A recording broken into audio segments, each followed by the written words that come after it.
The sky over Doma Prime. The skies over Doma Prime were filled with fire. Smoke trailed from burning towers and the ground shook with every blast from the enemy ships. The planet's defense lines were collapsing fast. Soldiers ran through the streets, shouting orders and trying to protect civilians, but it was clear they were losing. Doma Prime had sent out a call for help. A distress signal had been broadcast across 5 star systems, asking for backup from the Galactic Union. They were promised help, reinforcements, support fleets, but that was 12 hours ago, and now the skies were falling. Captain Rin, a middle-aged officer with tired eyes and a cracked helmet, looked up as another building exploded behind him. His squad was scattered. The enemy wasn't just attacking, they were hunting. Ruthless, advanced and showing no mercy. It was supposed to be a small rebellion. No one expected this kind of force. "Where's the backup?" Someone shouted from behind a broken wall. No one had an answer. Above them, the enemy ships hovered like dark birds, their weapons glowing. The largest of them, a warcruiser the size of a mountain, charged up its main cannon. Doma Prime's last shield generator wouldn't survive another blast, and then everything changed. A sudden flash tore through the sky, not from the enemy but from the stars beyond. 1 ship, then 3, then a full wave of unknown vessels entered the system, fast, sharp, and burning with blue and white energy. Their shapes were strange, not like Galactic Union ships, not even like enemy ships. "Unidentified contacts," said a voice over the emergency comms. "They're not Union, but they're attacking the invaders." Everyone looked up. The new ships moved with terrifying precision. They didn't fire warning shots, they didn't try to negotiate. They opened fire with weapons that bent the laws of physics, pulses that melted armor instantly, and beams that cut through cruisers like paper. One enemy ship turned to escape, but it never made it. The human vessel blinked from one position to another, teleportation, and sliced the fleeing ship in half. On the ground, soldiers stopped fighting. They stared at the sky, confused and stunned. "Who are they?" whispered a young scout. Captain Rin didn't know, but something about the design of the ships, the markings, the fury in their attacks, it felt familiar. He checked his helmets. Uplink ID, Earth Origin Combat Unit, codename Deathworlder Response Team. His breath caught. Earth. The humans. The Deathworlders. The ones the Union rarely talked about. Some even said they were a myth. But here they were. Real. Angry. And clearly very late to the party, and yet exactly on time. Deathworlders land. The battlefield had fallen quiet. Not because the enemy had won, but because they were running. The arrival of Earth's Deathworlder ships had shattered the enemy formation. What had once been a confident, unstoppable force was now in full retreat.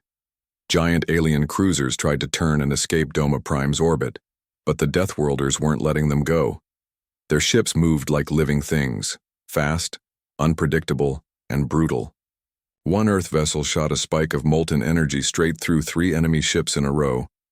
Another fired something like a black pulse that swallowed a destroyer completely, leaving no wreckage, only silence. On the ground, Captain Rin and his few remaining soldiers stood frozen, watching the sky. The smoke had started to clear and the dark forms of landing ships appeared in the distance. "Drop pods," someone whispered. The Earth ships weren't just here to fight from above. They were landing troops. Rin grabbed his broken rifle and moved to a better vantage point. One of the pods slammed into the ground less than a kilometer away, sending dust and fire into the air. Its doors hissed open. Out stepped the Deathworlders. They didn't look like legends. They weren't 10 feet, tall or glowing with magic. They were human. But their armor, it was like something from a nightmare. Heavy, black, pulsing with red veins of power.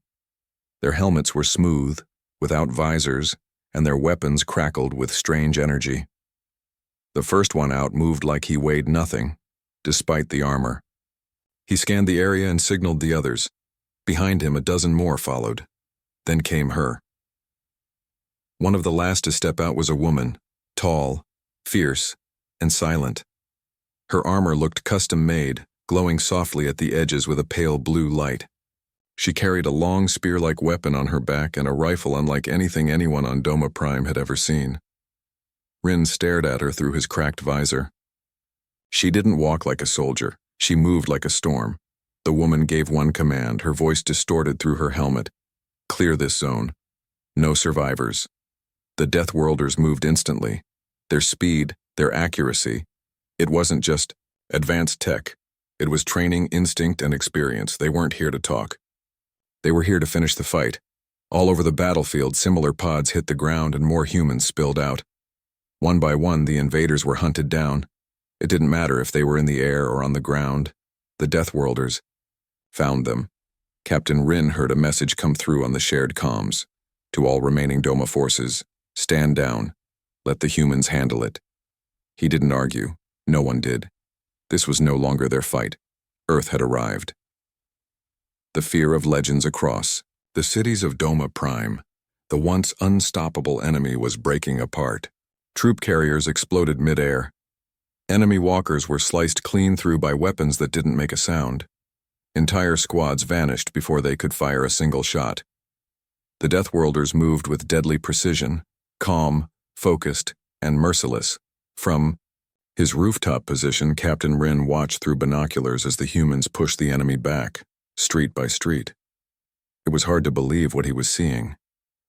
These weren't just skilled fighters, they were something else. Monsters in human skin. One of Rin's scouts, a young fighter named Laro, crept up beside him. "Captain," he whispered, "are they really from Earth?" Rin nodded slowly. "They are." Laro looked both amazed and terrified. "I thought Earth was a myth. I mean, we heard the stories. Deathworlders, the humans who never surrender. But they were just warnings, right?" "No," Rin replied. "They're real. And now we know why the Union avoids them." On the other side of the street, an enemy commander tried to regroup his forces. The alien barked orders, pointing toward a narrow passage as he directed his troops into cover. A clever move until a Deathworlder appeared from the shadows. He was fast, faster than any creature Rin had seen. With a single leap, he was in the middle of the enemy squad. His weapon glowed red, then discharged a burst of energy so powerful, it vaporized everything in front of him. No hesitation, no mercy. From the side, the woman warrior appeared again, the one with the glowing blue trim. She didn't speak. She didn't run. She just walked calmly through the ruins as her squad cleared out the last resistance. Then she looked up, straight toward Rin. Even from this far, he felt it.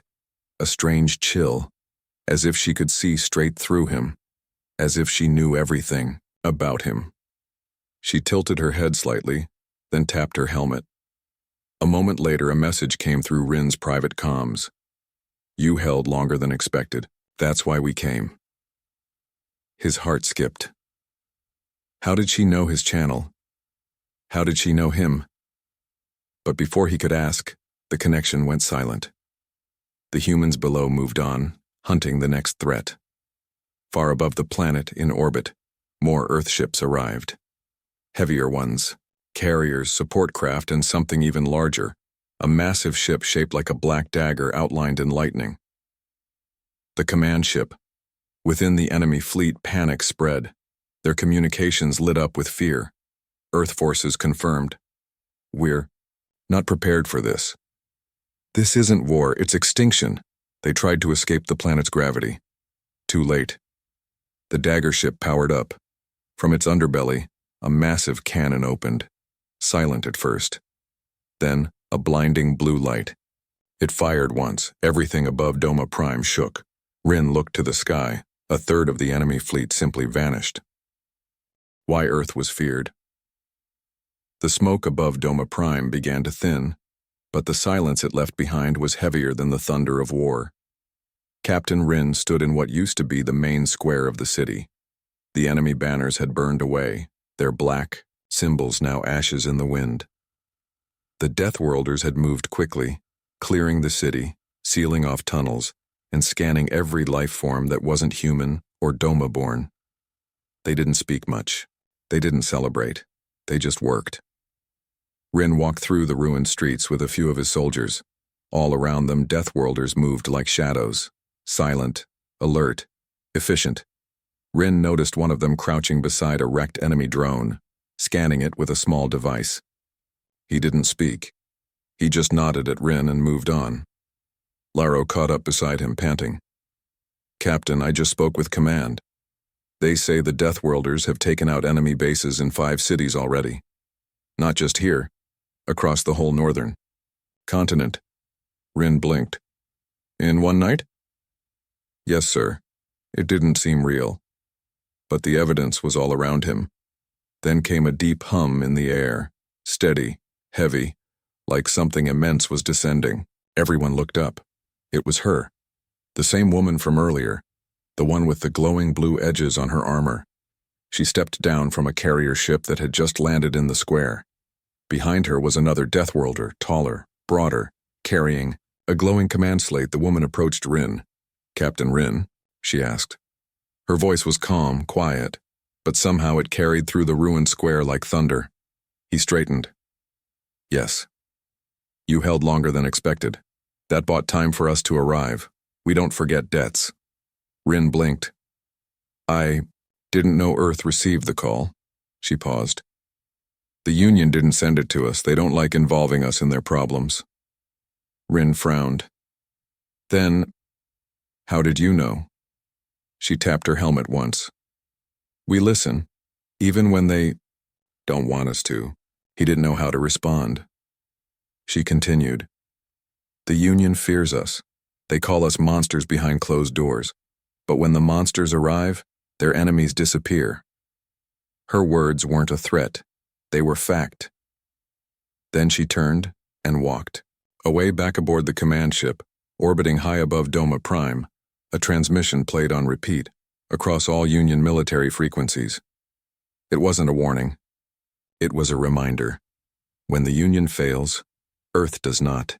If you bring fire to the stars, be ready to face the flame bearers. We are Deathworlders. We do not retreat. We do not forgive. And we are always watching. Down on the planet, Rin stood in the silence of the square, hearing the message echo through the open comms. Now, he understood. The stories weren't exaggerated. They were understated. This was why no one wanted Earth involved, because when Earth shows up, there's nothing left to save. What the Union feared most, the next sunrise over Doma Prime was not warm. It was pale and strange, shining down on a planet forever changed. The people of Doma stood in the streets, watching as Earth ships hovered above the city like silent guardians. Some children pointed at the massive command ship still in orbit, streaked with light and shadow. It looked less like a vessel and more like a blade held above the galaxy. For the first time in days, there was no smoke. No sirens, just silence. Captain Rin stood with a small group of survivors outside what used to be the government tower. It had been half destroyed during the siege. Now, Deathworlders were repairing it, not with rubble and bricks, but with sleek, strange machines that shaped metal in midair. "They don't just destroy," Rin muttered. "They rebuild," a voice answered behind him. "That's why they're different." He turned and saw the woman again. She had removed her helmet. Her face was calm, focused, her eyes were sharp. She looked no older than 30, but her gaze felt ancient. "Your name?" Rin asked. "Commander Ray." He nodded respectfully. "Thank you for what you've done." She looked at the broken city and replied, "We didn't come to be thanked. We came because no one else would." Rin hesitated. "The Union, they promised backup, but they never came." "They came late on purpose," Ray said. "To let Doma fall. To teach you a lesson. That's their way." Rin clenched his jaw. He had suspected it, but hearing it confirmed made his stomach turn. They wanted to show that planets outside. "The core aren't important," Ray continued. "They didn't expect Earth to interfere." Rin looked up at her. "Why does the Union fear you so much?" Ray smiled faintly. "Because we don't ask for permission. We don't care about borders, or protocols or councils. When someone cries for help and the Union turns its back, we show up. She stepped closer. And because we win. Always. Rin said nothing. There was nothing to say. Behind Ray, more Deathworlders arrived, distributing supplies, helping civilians, rebuilding defense lines. Some of them even removed their helmets, offering soft nods to the people they had just saved. And something changed in that moment.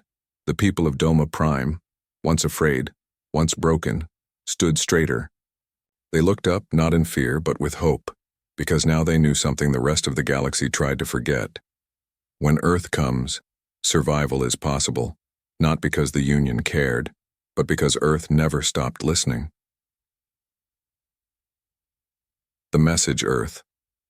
Sent in the heart of Doma Prime, what had once been a battlefield was now a base of operations. The city's main square had been converted into a temporary command center. Earth's forces worked alongside the locals, not giving orders but offering support, protection, and something even more powerful than firepower: respect. Captain. Rin stood near one of the tactical holotables. Around him, Deathworlder commanders reviewed data, monitored nearby systems, and tracked the remains of the enemy fleet that had tried, and failed, to take the planet. Commander Ray stood across. From him, arms crossed, studying an incoming signal. "It's from the Union," she said quietly. Rin raised an eyebrow. "Now they care?" She nodded. "They want a meeting. They're worried Earth is gaining influence outside the core." He laughed bitterly. "You save a planet, and they treat it like a crime." "They don't fear our weapons," Ray replied. "They fear our ideas. That help doesn't need conditions, that people don't need to beg for rescue." Rin looked down. "And what will you tell them?" She smiled slightly. "Nothing." Rin blinked. "Nothing?" She turned toward the window. Outside, children played again in the streets, chasing each other between walls scorched by plasma fire. Laughter was returning to the ruins. "They didn't come when you were dying," she said. "They don't deserve to speak now that you've survived." Rin felt something shift inside him. It wasn't just gratitude, it was pride. "Is this why they call you Deathworlders?" he asked. "Because you do what no one else will?" Ray turned back to him. "We don't wear the name like a curse. We wear it like armor. Earth is a death world, yes, but we're not monsters because of it. We're strong because we learned how to survive." She stepped forward and pressed a small data chip into his hand. "This has records, evidence of what really happened here. Proof that the Union abandoned you. Use it when the politics start again." Rin stared at the chip. "And what about Earth?" Ray looked out at the sky. "We'll be gone by morning." "You're not staying." She shook her head. "We don't build empires. We're not here to rule. We're here to make sure planets like yours get the chance to decide their own future." Rin felt a tightness in his throat. "The people will want to thank you. They'll remember more if we vanish," she said. "Let them tell the stories. Let the galaxy hear them. Let fear spread to those who think Deathworlders are just myths." As she walked away, Rin looked down at the chip in his hand. Earth didn't ask for power. Earth didn't demand loyalty. Earth simply showed up. And that was enough to change everything. When legends walk away, the dawn over Doma Prime was clear. For the first time in weeks, no smoke trails, no enemy ships, just quiet skies, and the soft hum of wind through a city that refused to fall. Captain Rin stood on the upper platform of the old command tower, watching as the Earth ships slowly ascended. One by one, the Deathworlders were leaving. No announcements. No flags, no ceremonies. They came without warning. They saved an entire planet. And now, they were simply gone. Below, citizens lined the streets, looking up at the fading lights. There were no cheers, only awe, the kind of silence that falls when something sacred happens. Laro stepped beside Rin, clutching a makeshift radio in his hands. "Sir," he said, "they're gone. All ships just cleared orbit. No destination broadcast. No signal left behind." Rin gave a slow nod. "Just like that? They didn't even stay for recognition. They never do." Across the stars, Other planets would soon hear what happened. That Doma Prime was supposed to fall, that the Union let it burn, that the call for help was ignored by those who claimed to be protectors. But Earth answered anyway. And Earth didn't just save them, it proved a point the galaxy had forgotten. In the halls of the Galactic Union, the mood shifted. Reports came, and from Doma Prime. Unofficial, unconfirmed, whispers spread faster than any official announcement. The Deathworlders came. They destroyed the invaders in one night. No one survived their wrath. Doma Prime still stands. Because of them. The Union Council met behind closed doors, their voices tense and nervous. "Dao." We respond? No. If we acknowledge it, we give them more power. But the people are watching. Planets are starting to question us. They always question. Then they forget. But this time, they didn't. Because everywhere the message spread, people remembered. Planets under threat no longer waited for Union fleets. They tried their own defenses. They prepared differently. And in the quiet corners of the galaxy, more began to whisper the same thing. If we ever fall, maybe Earth will come. Maybe the Deathworlders will arrive. Maybe we won't be alone. Back on Doma Prime, Captain Rin stood with Laro at a quiet memorial. A plaque now stood at the city center. Not a grand statue, not a flag, just 6 words etched into black stone. When the Union failed, Earth answered. Rin placed his hand on the stone and whispered, "Thank you." No one replied. But somewhere out in the stars, Earth was watching, waiting, and ready, should the galaxy ever cry out again.